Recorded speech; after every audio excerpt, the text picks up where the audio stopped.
Thank you for joining us today for our Promoting Self-Care for Parents and Caregiver webinars. We are pleased to offer this in collaboration with Family Service Association of Greater Elgin. My name is Carla Jimenez. I am the coordinator of Family and Community Engagement and also a parent of a high school student and a kindergartner here in the district. We know that stress most certainly has played a huge role in our family with remote learning. And with both my husband and I working full-time, trust me, it has not been a priority to practice self-care. So I'm interested to learn more about the self-care and implementing it at home.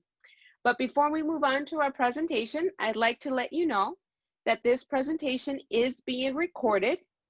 It will be available on our website at u-46.org/webinars, and it will also be sent to you via email. During the presentation, you are going to be asked for some feedback. So we ask that you use the Q&A box that's located at the bottom of your screen to include your comments as well as your questions. In the chat box throughout today's presentation, we're going to share questions. So make sure to have that option open, and we'll also be sharing any main points that we cover. We'll have some time towards the end of the presentation to answer questions. Please do not include any identifying information, as this is a public forum and it is being recorded. So now I'll introduce our presenters. Today we have Mary Abbott. She's our U46 lead social worker. And we also have Ellen Johnson, and she's a social worker at Family Service Association of Greater Elgin. So now, without further ado, I'll hand it over to these ladies. My name is Ellen Johnson. As Carla said, I'm a SAS crisis worker with Family Service Association of Greater Elgin. So yeah, welcome everybody, and thank you so much for being here today with us. As Carla said, my name is Mary Abbott, and I'm the lead social worker in School District U46. And I will just say that I have been with the district now for 24. This is my 24th year. I'm also a product of School District U46. I attended all grade levels here, and I have worked exclusively in the social work department all these years. So.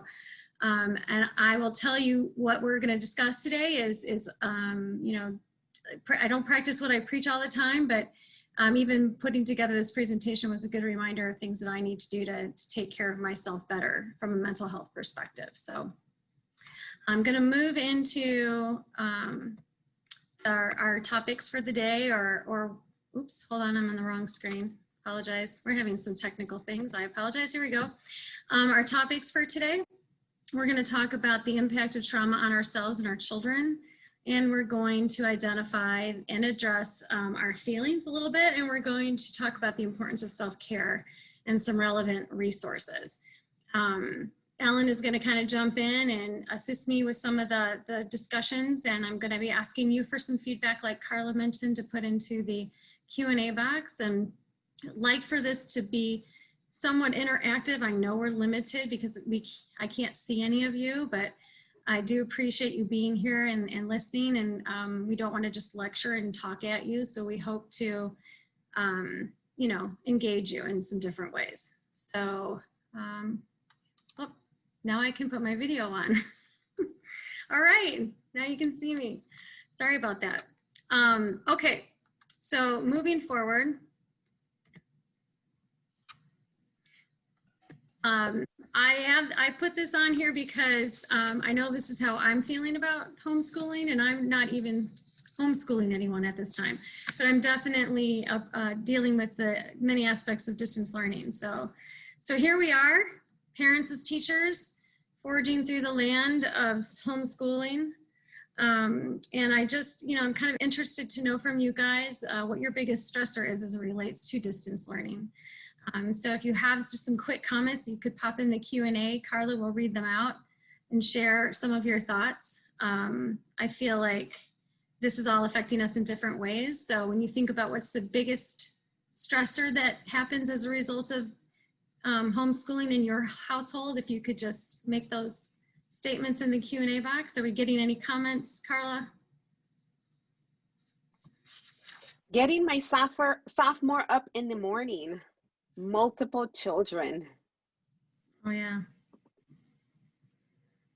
I know that's super challenging. I hear that a lot from people, different meetings at different times and trying to get your kids on their Chromebooks and get them up and going at the same time while you're trying to do your own agendas. Sounds very stressful.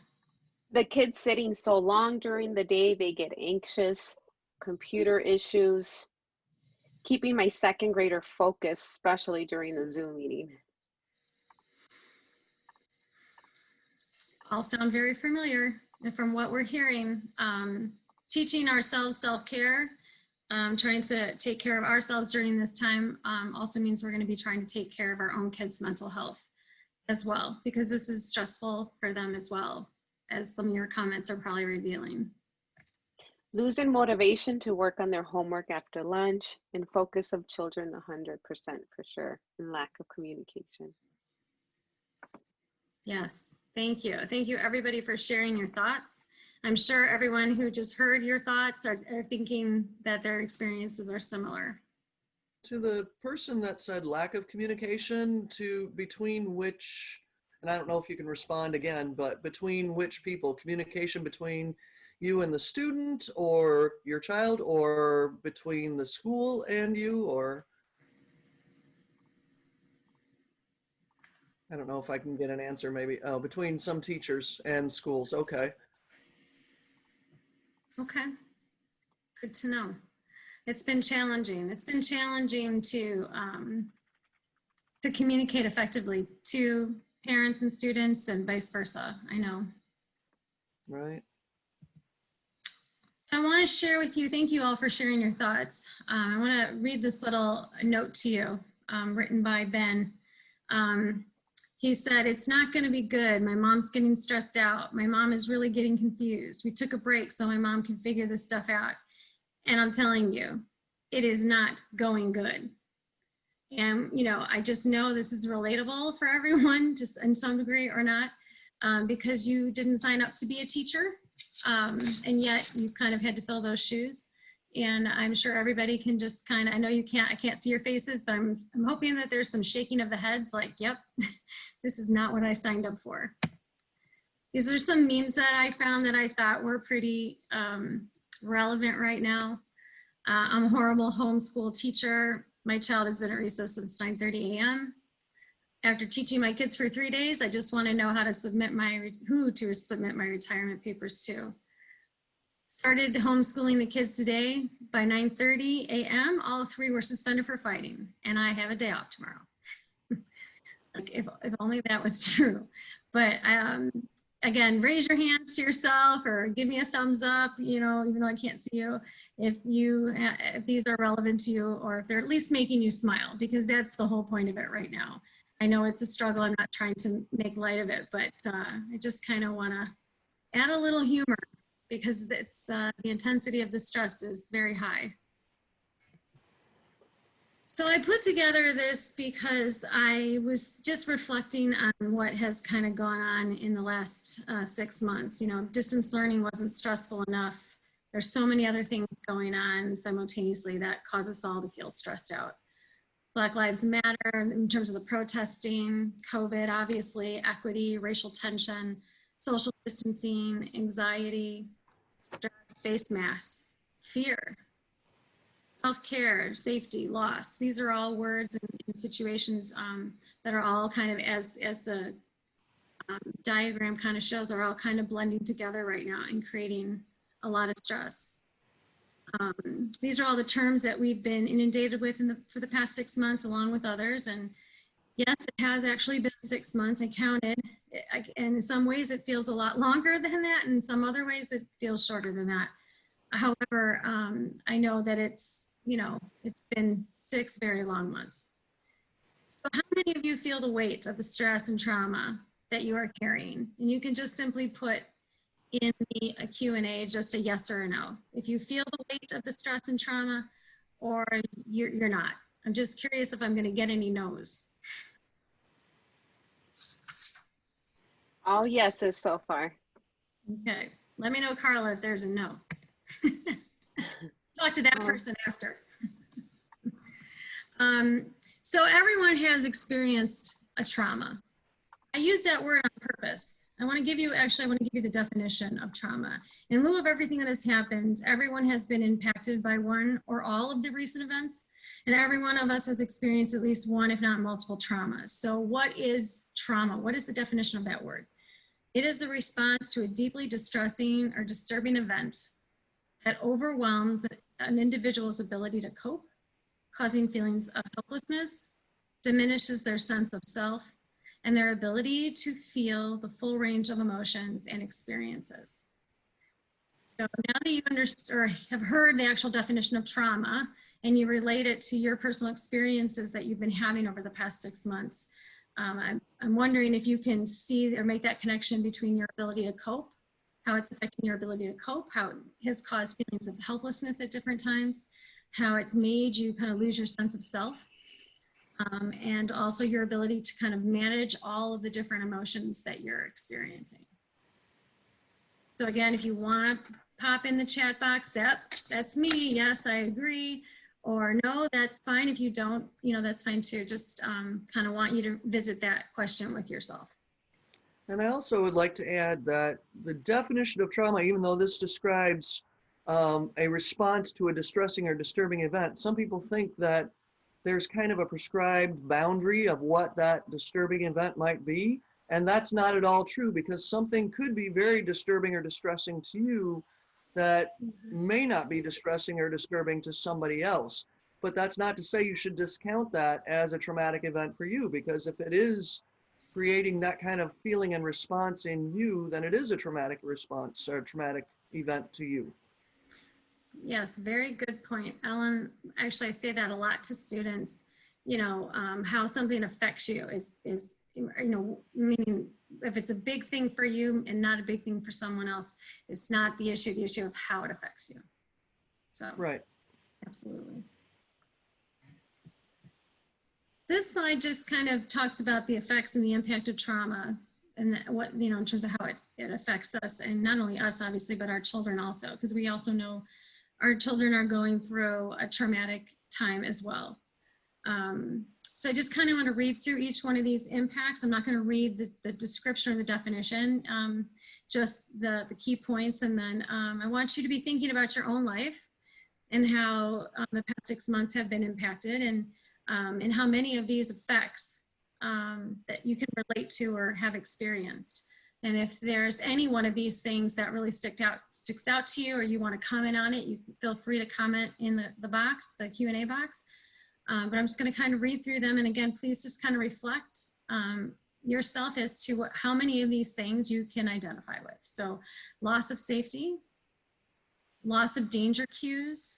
So how do we know what is dangerous when someone you trust hurts you, and then this is your new normal? So kind of it's like a desensitization, like you just sort of, you kind of get used to something that normally would be a cue of danger for you. Loss of trust, shame, loss of intimacy, disassociation. Disassociation is sort of, it can mean different things, but often it's kind of we disassociate from a situation, or we kind of detach from something because it's too difficult to process and too difficult to deal with.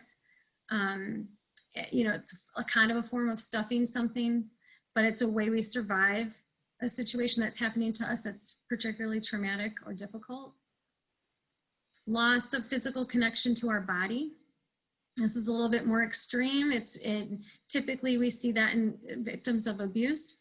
But if you're also, experiencing like some really high chronic stress or something really, really difficult, you might have that impact or that effect. Loss of sense of self. This can mean a lot of different things, but really in relation to what's kind of going on right now, I feel like you kind of have to put your energies into other things, and you're managing big emotions and dealing with really difficult things. You're no longer kind of in touch with who you are anymore. You kind of lose your own sense of self.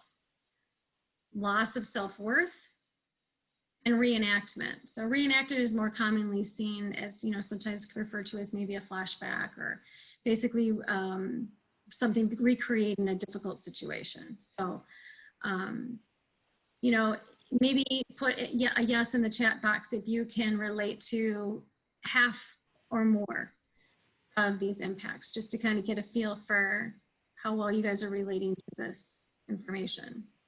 So if you've experienced at least 6 or 7 of these things in the last 6 months, just say yes in the chat box. I'm sorry, the Q&A box. Anything else you want to say about trauma, Ellen, the impact of trauma? At this moment, no. Yeah, Okay. you've covered that well. Cool. Any yeses in the box, Carla? We have a couple of yeses, and then we have a not me, but some young people I know, absolutely. Yes, absolutely, yeah.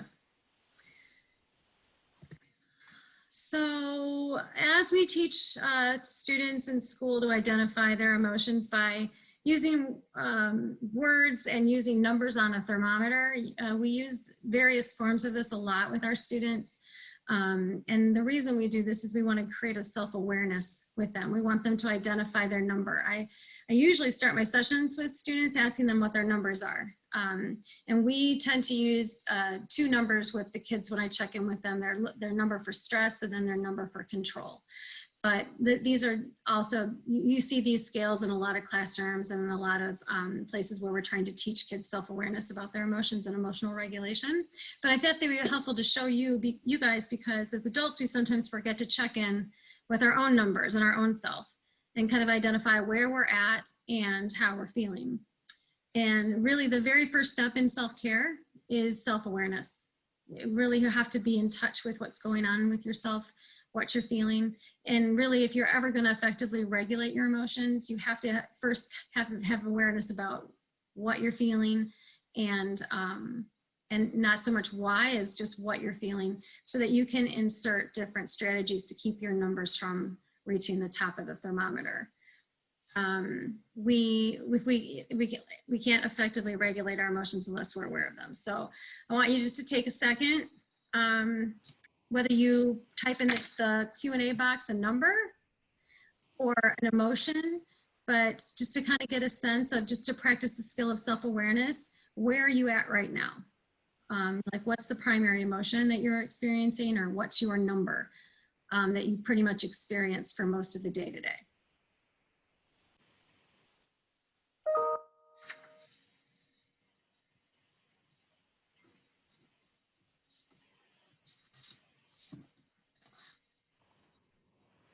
We have calm, Ones. ones, frustration all day with school. Right. I like the ones and comms though. There, yeah, okay. We have a I see 3. 3, yeah.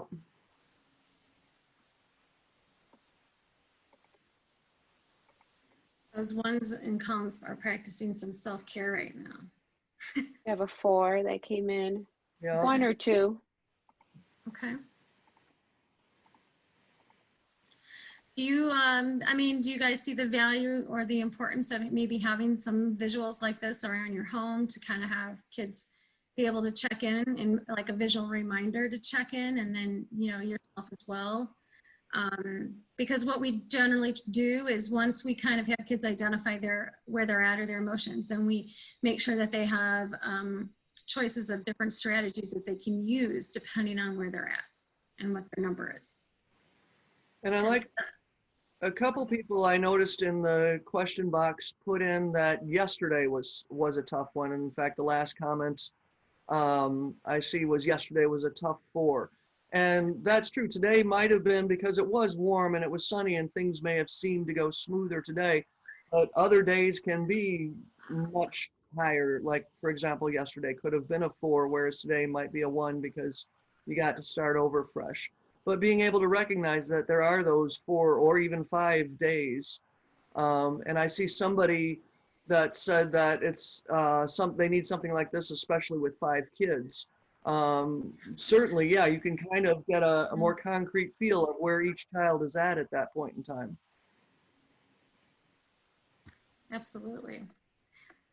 Which kind of segues into the next slide, which is the importance of validation. So the question is, you feel free to respond to any of these questions in the chat. I know you just talked about how you were feeling, but what have your experience been overall, that type of a thing. And the reason why I specifically put validation on this slide is because what I have found in all of my years of experience in working with people, not just kids, but adults also, is when things aren't going well, no matter, what it is, whether you're angry, frustrated, sad, the very first thing to always do is to validate.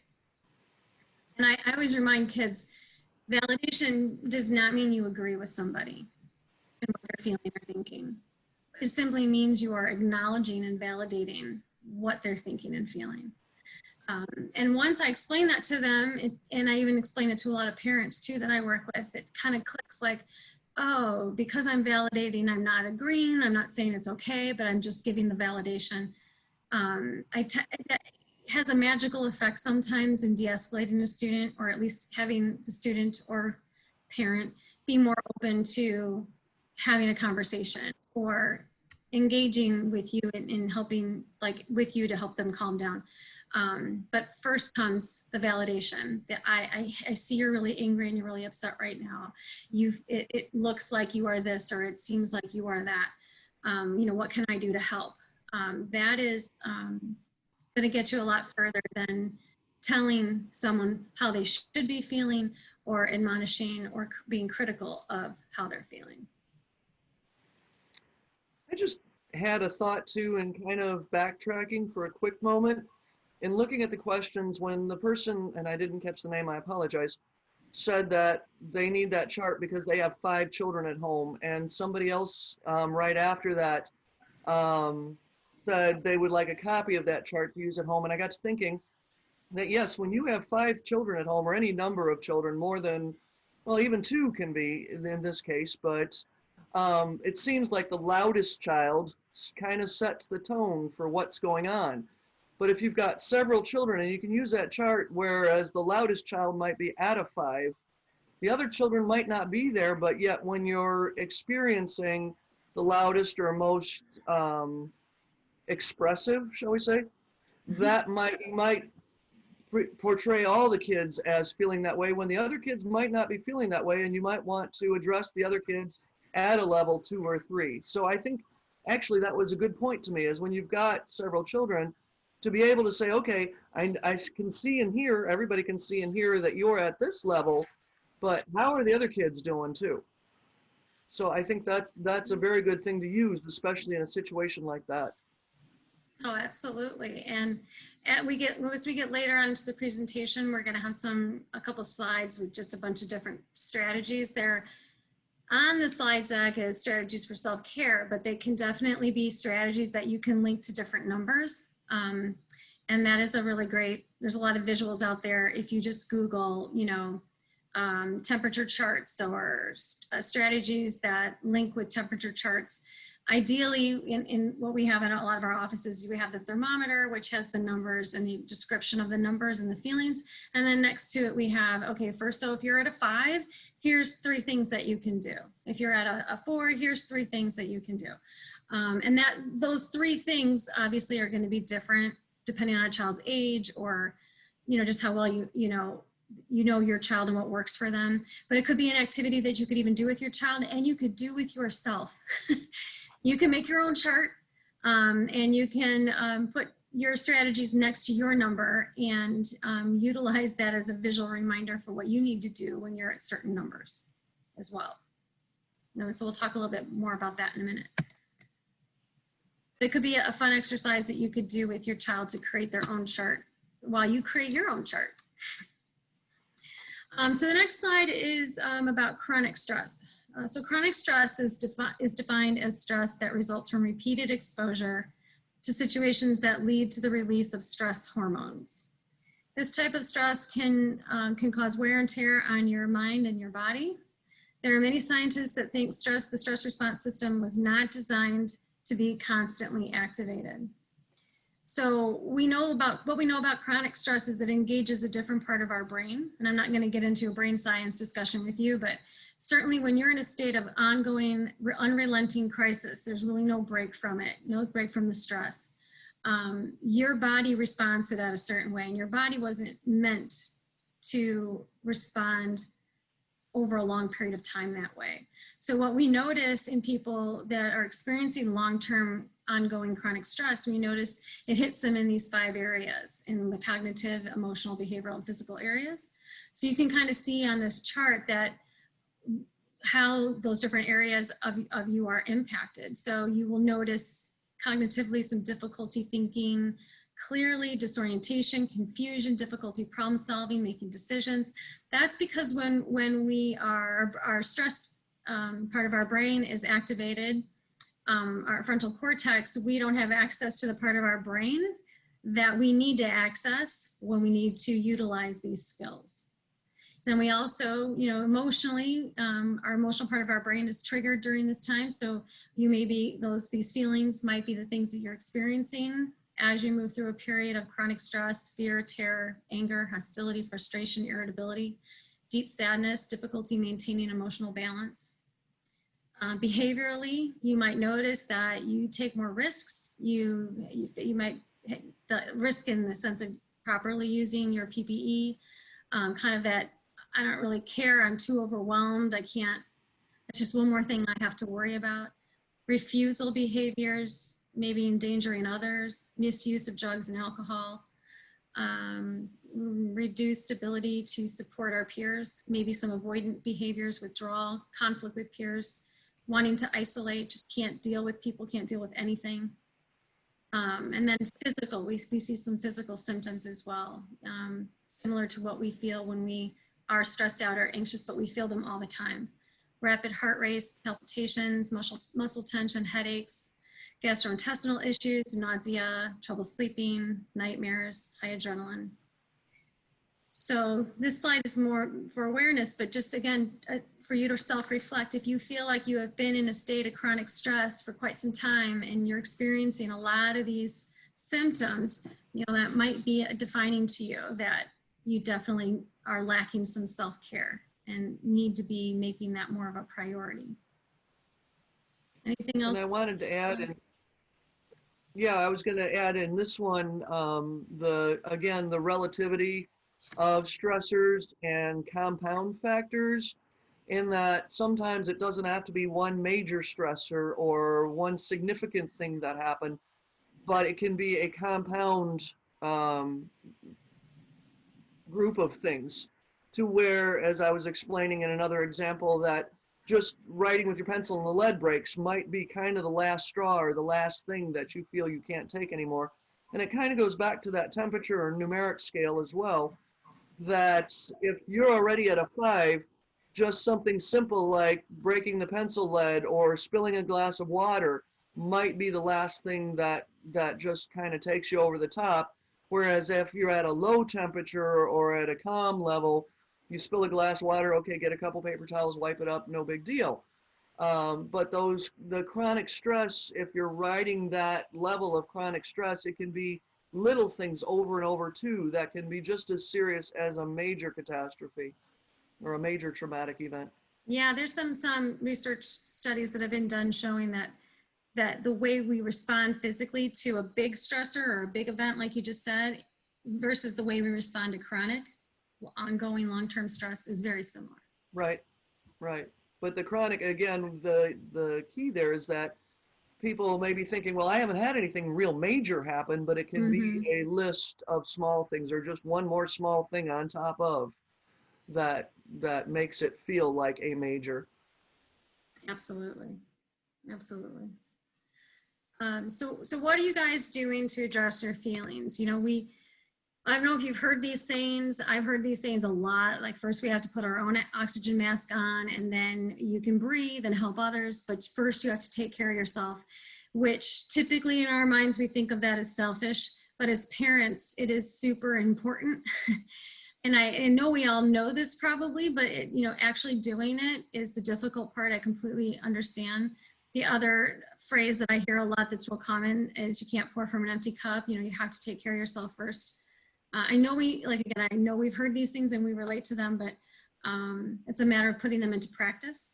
So if anybody has any, we're going to share some more ideas later, but if you've got some ideas you want to throw into the Q&A about how do you address your own feelings? How do you take care of yourself first? How do you put your own oxygen mask on? What are some examples of some self-care strategies that you're using that are healthy or adaptive? Right, and I'm anxious to hear people contribute their ideas because everybody has such a rich variety of ideas that I think it's good. This is a key one that I want to hear everybody's variety of ideas. But I wanted to add to the oxygen mask thing. I've used that example for 20, 30 years myself. I mean, that one has always been such a key because the first thing I ask people when they're talking about caring for others, I said, okay, if you get on an airplane and that airplane loses pressure and the oxygen mask drops and you're there with your child, who are you going to put the oxygen mask on first? You or your child? Well, it's always, of course, my child. I've got to take care of my child. Of course, I'm going to take care of them first. I said, okay, but if that's a small child that's fighting you, that's scared, that's all kind of stuff is going wrong, and they're trying to pull that mask off their face, and you have to hold it on their face because they don't like it and they're scared and everything else is going on. Meantime, you don't have an oxygen mask on. In a matter of minutes, you are going to pass out. And both you and the child will not make it in that situation. That's why you put your oxygen mask on first, so you are fully breathing to take care of your child and maybe help hold that child in a chaotic situation and address that. But yeah, everybody thinks, oh, of course I'm going to take care of my child first, which is a noble and of course common sense kind of response. But when you think about it, if you're not breathing, nobody else is going to either. If mama's not happy, no one's happy, right? I've heard that phrase my whole life too, but similar, but not exactly the same. But yeah, absolutely. If you're on empty, yeah, you're no really good to anyone else. So did we get any responses in the chat? We did. We have a hot shower. Oh. Yep. When I get stressed, I run. Okay. Someone shared, it's difficult to find time to take care of myself when there's no time to do so. Yes, yes. And with that, someone added, still working on this. I aim to take time out for myself to recharge. Even 5 minutes in solidarity helps. Absolutely. Listening to music. Music therapy is real. Yes. I know myself, I love to clean. Who would think that's a self-care thing? But you're right. Whatever it is to you that makes you feel like you're taking care of yourself, it is, ironically, that's true. That sense of accomplishment when after you clean, or getting your energy out, doing something you don't have to think about, could be argued as self-care, for sure. I just want to comment on the person who stated about not having the time to do it. I mean, I know I am guilty of that. I'm always using that as an excuse to not take care of myself. And I know it's real. But I also know that 5 minutes, even 5 minutes sometimes, to purposely say, I'm going to do this one thing for myself today, even if it's popping a piece of chocolate in your mouth or going for, like if you're walking the dog, going an extra block. It's really more about being mindful about what you're doing and saying, I'm doing this thing specifically for me right now, even if it's 5 minutes. So, and if that's where you can start and that's all you've got, then at least you're starting somewhere and you're acknowledging that you're important enough to take 5 minutes and take care of yourself. So I guess I just want to remind everybody that you don't have to have an hour or 2 hours, you know, you just need to do something purposeful to take care of yourself and acknowledge and value that you are important and you matter.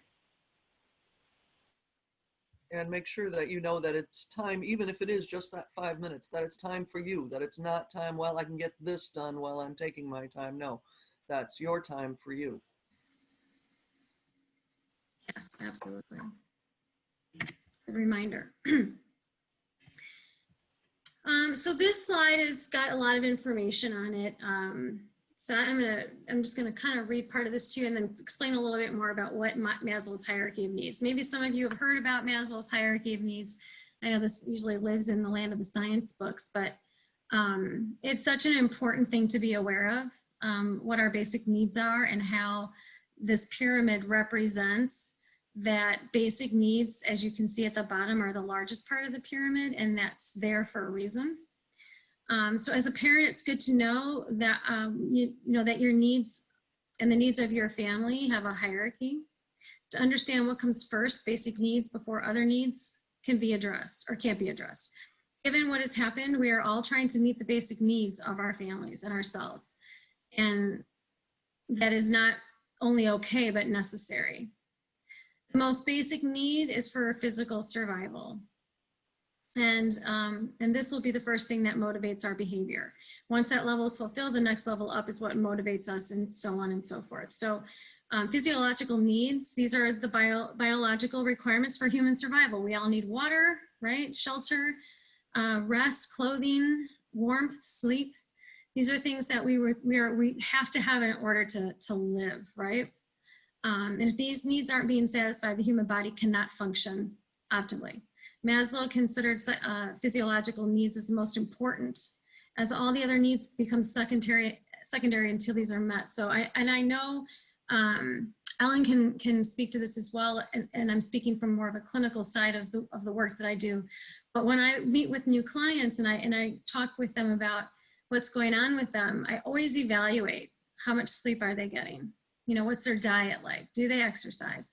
I want to always check in and see where they're at with those basic needs, because you would be amazed how the ramifications of not getting enough sleep and not taking care of your basic needs, and how that has a huge domino effect in life quality and mental health. People can downright develop some significant mood dysregulation just from not getting enough sleep over a long period of time.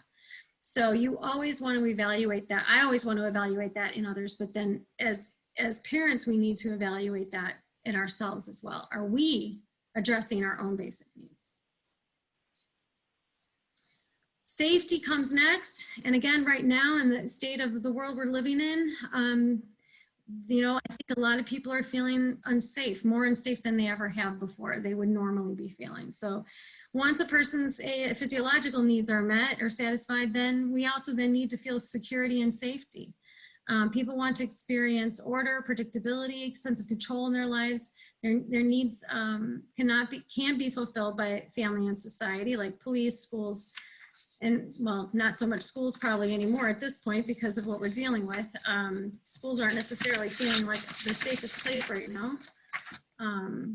But emotional security, financial security, like having employment, having law and order, having freedom from fear, having social stability, property and health and well-being, these things all add up to our feeling safe.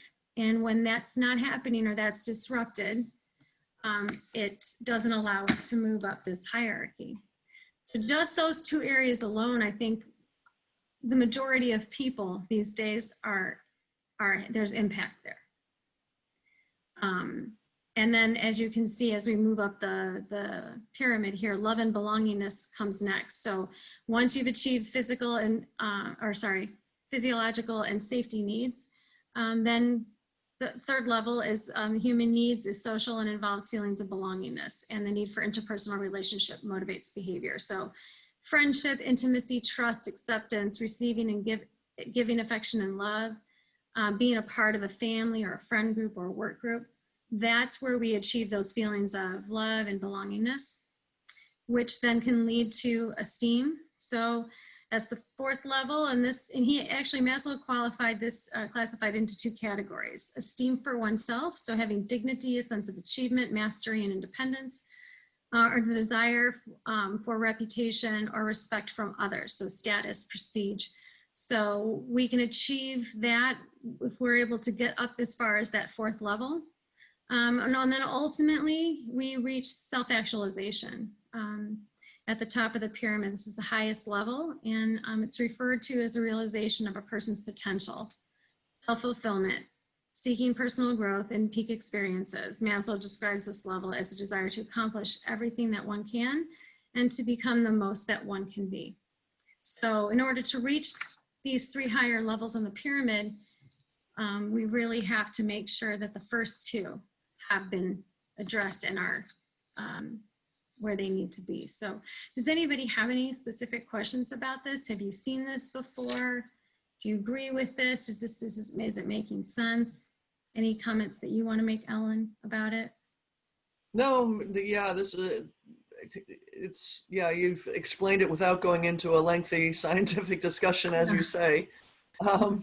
Explained it well. So Maslow himself, I will say, for those of you out there anticipating reaching your full potential, Maslow himself said that very few people ever actually reached that 5th stage up there in the top of the pyramid.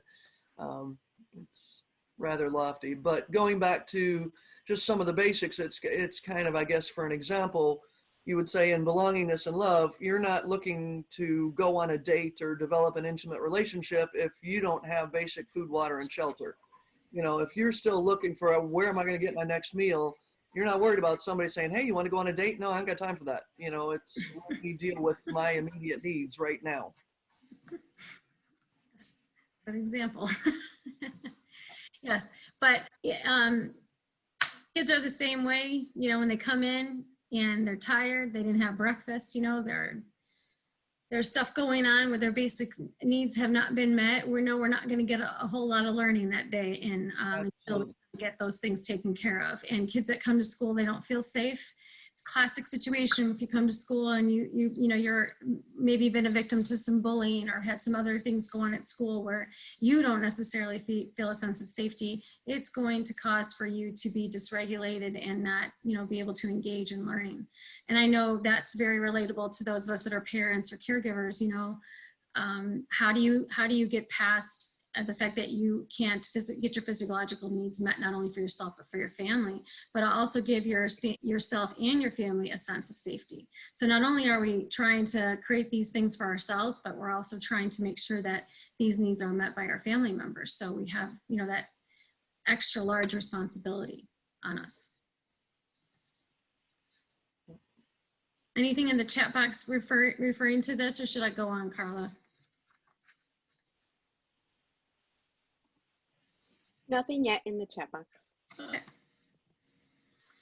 So we already answered the question as to why we should practice self-care. And this one image where it says mental health is just as important as physical health.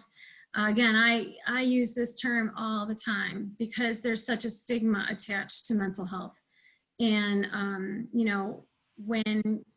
when you have an illness or you break a bone or something going on with you physically, people have empathy for that, and people also don't question it. You can go to the doctor, you have a physical condition, nobody questions the importance of taking care of your physical health. But for some reason, we still have a stigma attached to the equal importance of mental health because there's such huge overlap between the two that if mentally we're not healthy, physically, our physical health is impacted. And if physically we're not healthy, our mental health is impacted. And a lot of the times the symptoms blend together. There are oftentimes people will come in presenting with physical symptoms that are the result of a mental health situation or condition. So it would be great if we as a society could get to the point where they both have equal weight. But what we do know is that, chronic stress, definitely can be the culprit behind why our mental health issues increase. And I guess I feel like a salesman a little bit here, but I really just trying to really sell home the importance of self-care. Because if you don't take care of yourself physically and mentally, your body and your mental health will break down. So, this myth of about self-care is here too for a reason, because this is the kind of stuff that I think is common to hear people say or to feel, that it's an indulgence, it's selfish. It's just this thing I do this one time. I don't have the time piece as well. And I tell my clients all the time, we start where we're at. So if you only have 5 minutes, that's where we start, and we try to work up from there. But it's kind of that mind shift of making this important and making it be part of those bottom two layers, and thinking of it in your own mind as, you know, basic needs in order to not break down, not mentally break down and not physically break down. And to add, for those who struggle with the time, given that they're probably, you know, our children that are all during the day needing this, needing that, and other household needs and perhaps work needs and all kind of things where you may not feel you have the time. Even if you can start taking just 5 minutes either at bedtime when you're going to bed, instead, you know, you put your head down, take that 5 minutes to sit up and maybe practice some of the self-care exercises we're going to talk about. Or the other one is at first thing in the morning when you wake up, take 5 minutes before you go, you know, get everybody else up out of bed, and then take 5 minutes for yourself, just to focus on yourself for a minute. 5 minutes. Some days that's all I have. Right. Right. And that's all my self-care gets, but it's something. But it's a start, definitely. It's a place to start, to just take that 5 minutes. Absolutely. So how to self-care, you know, there's a parent sticker chart. I think it's kind of cute. I put it on there on purpose because, you know, we love to make these charts for our kids, but nothing wrong with making a self-sticker care chart for yourself and putting it up in. I have to put everything in my bathroom. If I'm ever going to pay attention to it, I put it right on my mirror in my bathroom. Put it in a place where you know you're going to see it every day. Again, these visual reminders are really great. You know, hold yourself accountable for doing one of these things. These are very simple things to do. These are very simple things to do, right? Telling my kid I love them, or, you know, telling my kid thank you. I took a calming breath before talking. These are simple little things, but they actually count. They count as self-care. You give yourself credit for that. And then if you get enough points, you reward yourself at the end of the week, just like you do your kids. There's nothing wrong with that. We have to believe in ourselves as a parent, but we also have to believe that we deserve being taken care of. And if that means we're taking care of ourselves, then we're being taken care of. And we have to value that. We have to show value for ourselves. The next Mary, slide. Oh, sir. Mary, someone added in the chat box or in the Q&A, mental health was like a dirty secret. I'm glad this has come to light over the last few years, and we're talking about it. Yes, and I have seen a huge uptick in the way we talk about this and how we talk about this in the last, I'd say maybe 8 years or so, being in the mental health field for 30 years almost now, which is crazy to even think that it's been that long, but I've definitely seen the upward shift. And part of what the movement more recently that's really brought more attention to self-care is the practices of mindfulness. It's becoming more and more acceptable, you know, to practice meditation, yoga, mindfulness, these concepts for self-regulation. And it's kind of become trendy even. And it's really been nice to see that shift, for sure. Right. And part of the other half of mental health is when you're taking care, I know a lot of parents think they have to be the super parent, which is why we're here talking about self-care. Because they think, oh, I can't be, that would be weak of me if I felt overwhelmed, or that would be, you know, I would be a poor parent if I was feeling anxiety or something. So they try to be super parent rather than acknowledging now, no, you don't have to be super parent, and feeling overwhelmed is understandable at times. Feeling anxiety is understandable at times. And it's good to tell your kids that too, because you're teaching them how to acknowledge their own feelings. And that it's normal. If mom feels this way and mom or dad is admitting that this is how they feel, then it's okay if I do that too. If I talk about my feelings. It allows the children to feel normalized about talking about and expressing and addressing mental health stressors or mental health concerns. Yes. Absolutely. So here's just a random big list of different things to do for self-care. Self-care is a commitment. It's easy to say that, you know, you're going to do these things, but honestly, sometimes you do have to create that plan. You do have to put up those visual reminders. You kind of have to commit that I'm going to, you know, even if it is that 5 minutes, you got to kind of make that commitment to yourself that you're going to try to do these things. Being proactive with your self-care, penciling it into your schedule. My recommendation is you pick at least one thing to do a day.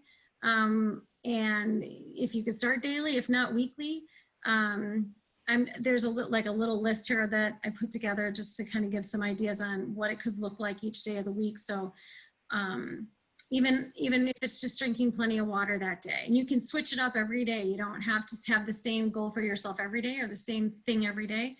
If your goal on Monday is to just drink plenty of water that day, then see if you can achieve that. Tuesday, watch a movie, eat some popcorn, make it kind of a thing. Listen to a TED Talk while getting ready for the day. I like TED Talks a lot. I like a lot of the guided meditations that are available. There's a ton of them available on YouTube. You can put in guided meditation for anger, guided meditation for self-love, guided meditation for forgiveness. And you can have anywhere from a 5-minute guided meditation to a 15-30 minute. You pop your earbuds in and you just listen to somebody guide you through a meditation for 5 minutes or more. Really helps reset where you're at mentally. So just kind of making a list, kind of like that chart we showed you on the screen before, like plug in your own ideas of different things that you want to try to do that week. Anything counts. Anything at all counts. So the one that I really love these days is unplugging my phone. I actually enjoy it. Right. That's what I was going to add that to the list. Is not just the actually unplugging your phone. It still rings, but yes. In the old turning days, the phone off. Yes. Right. In the old days, we could take it off the hook and leave it, and that was our way of blocking somebody. But no, I was going to say it's not these. This is a great list of what to do's, and obviously there's hundreds more of what to do's. But there's also a what not to do list, and one of them, as you just said, is turning off your phone. If you're somebody that listens to news or radio, not music necessarily, but chatter kind of radio, turn off the radio, turn off the internet, turn off the phone, all that kind of stuff, and just have quiet for a time. So it's kind of removing some of those things that can be added stressors as well. And someone did answer the Q&A. Speaking of yoga, there's a great yoga facility close by. No, it's goat yoga. I saw that. Yes, goat yoga. Goat yoga. Yes, goat yoga. Yes, we have a goat yoga. The lady learned to lead. She who runs it. She used to work in my school as an assistant. She actually got her social work degree, and she's started the non-for-profit, which she does the goat yoga. So it's very entertaining, to say the least, and definitely the laughter. I don't know how many of you have ever heard of laughter yoga, but it is amazing. So Google that or YouTube laughter yoga and just watch the segment. There's something so incredibly healing about laughing, and the way they run, the way the laughter yoga is done is they laugh in a way that you can't help but laugh. And then you find yourself just sincerely laughing. And I can't tell you sometimes the euphoria that comes over you from just having a really good laugh. And I'm sure y'all know that, but just didn't know if you knew that there was an actual yoga out there for that. So thank you for that little reminder, whoever put that in the chat. So here we go. And so until school starts or reopens again, please practice self-care daily. If you need a little help in doing that, please know that there's a lot of mental health providers and professionals and agencies out there that want to help you. And I put this meme up here as a kind of a closing thing because I think this is exactly what we're all going to look like after we drop our kids back off at school that first day. So Alan, I'll let you talk really quickly then about the services that FSA offers. Yeah, without going into great detail, but yes, our agency has a variety of services that are available to anybody in the community. We serve Kane and Kendall counties. There are SAS agencies for McHenry County and Cook County, and that through different areas, though we primarily serve, we do only serve Kane and Kendall County. But we have school-based therapists, social workers. We have outpatient therapy where both you can participate at the office or we can do via telehealth. We have telepsychiatry, as it says, where you can meet with a psychiatrist via video conference. We have the mental health juvenile justice program for youth that have become involved in the juvenile justice system to provide extra assistance to them as they go through that process. The therapeutic mentoring program and the SAS services, which are for more crisis-oriented situations where we assess a crisis level situation. And you can either call the care lines for crisis information, you can call CARES, or you can call directly to our office. We have an answering service. There's somebody that picks up the phone 24 hours for crisis assessment. And we do those both either by video or at a home or in the hospital if the person happens to have gone to an ER. We'll do it there as well. So we have a variety of services, and actually these can be all expanded out more, but without going into a lot of detail, there's quite a variety of services that Family Services offers for the community.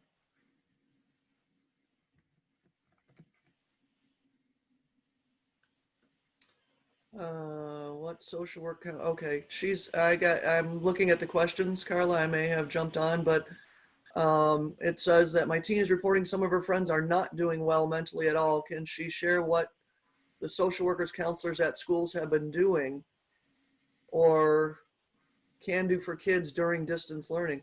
Certainly anybody can contact our agency or the CARES line. I mean, it can be a young person too. It doesn't have to be a parent for emergency services, or contact, and Mary, I'll maybe let you talk about the social workers in the schools and how to directly reach them if this is related to particular schools.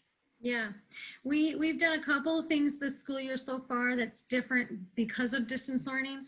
So I'll speak to those quickly and then also just tell you typically what we do when a student presents in school with some emotional stress or some emotional concerns. So all the high schools right now and middle schools are working through their plans. Some have already have these things in place. Some are still working on putting them in place to do some mental health check-ins or some wellness check-ins with students on a regular basis, in which surveys are sent out to them and they can indicate on the survey how they're feeling and if they would like someone to reach out to them and talk with them.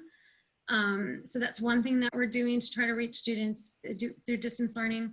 Also, if a student, reaches out to any person in the building that they know is in that capacity, has that title, or that is in the capacity to help them, a counselor or social worker, they can email them directly.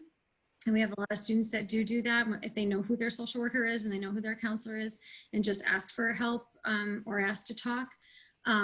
We have posted up on in lots of different places. I know all the high schools and middle schools created like a mental health brochure that are available on all their websites to talk about it. And I believe most of them have like the crisis hotline there. There's a texting hotline that kids can call.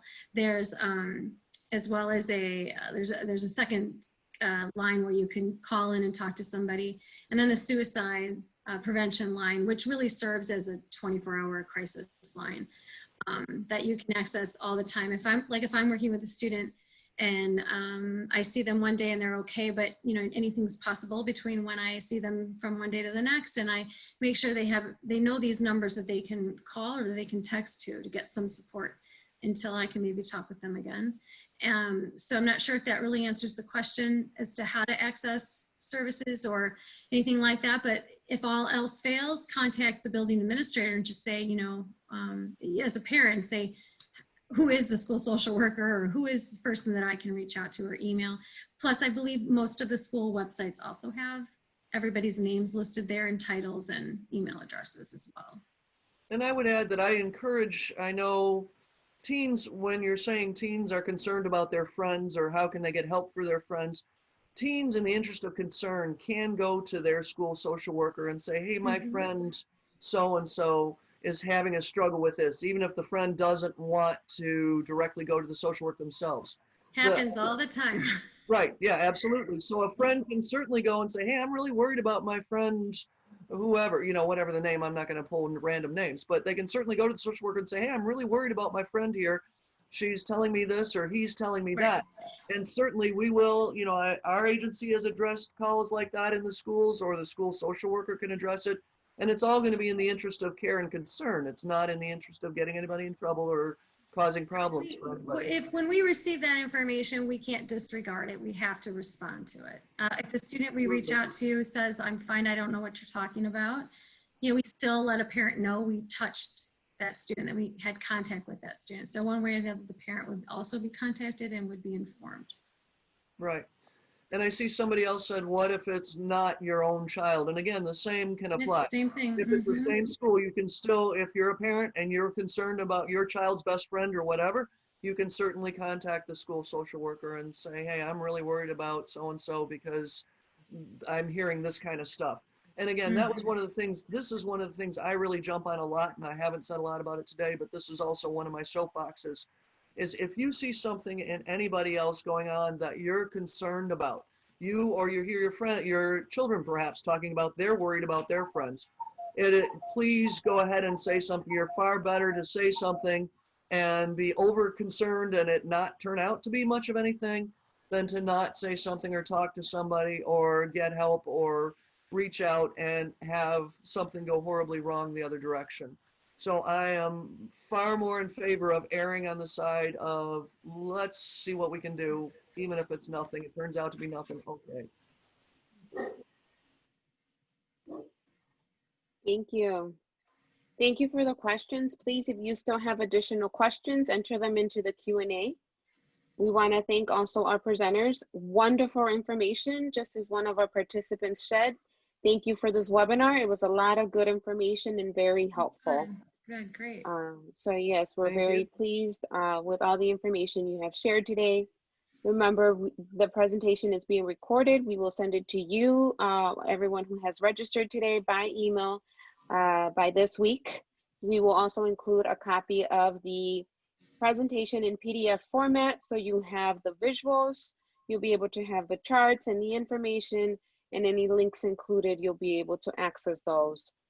And also, please, I'm sorry. Don't forget to complete the survey. Once you are done today with the Zoom call here, you'll be directed to a survey, and that will also be available in the email that we sent to you this week. Also, our U46 Engage webinars page, make sure to add that. We are adding additional webinars. We will be talking about special education services. We'll be talking about bullying in upcoming webinars, and also about language development, especially for the students that are in our dual language program. How do you continue that development at home? What resources and tools are available? So make sure that you visit this webinars webpage frequently.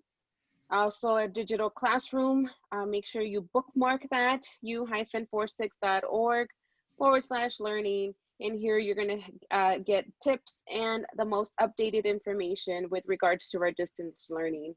And any other additional questions, we have included the emails to our presenters tonight. So if you have any other questions that we are not addressing tonight, or that you think about it after the presentation, please email our presenters. Also, in the survey, you will have the opportunity to include your contact information for that, so we can go ahead and follow up with you. So please, if you have questions, include them in the Q&A. We keep getting comments. Thank you for this. Thank you. It has been the most helpful webinar so far. Thank you so much for everyone who has attended and joined us today for this webinar. The webinar will be available again tomorrow morning at 9 a.m. So if you have anyone else that may benefit from the webinar, please invite them to join us. They can still register and we can send them the link. We have more thank yous on our Q&A. So if there are no additional questions, well, thank you everyone for joining us today. Thank you, Yes. Mary. Thank you, Ellen, and have a good one. And please remember to visit our webinars page to keep posted on future webinars. Thank you. Thank you.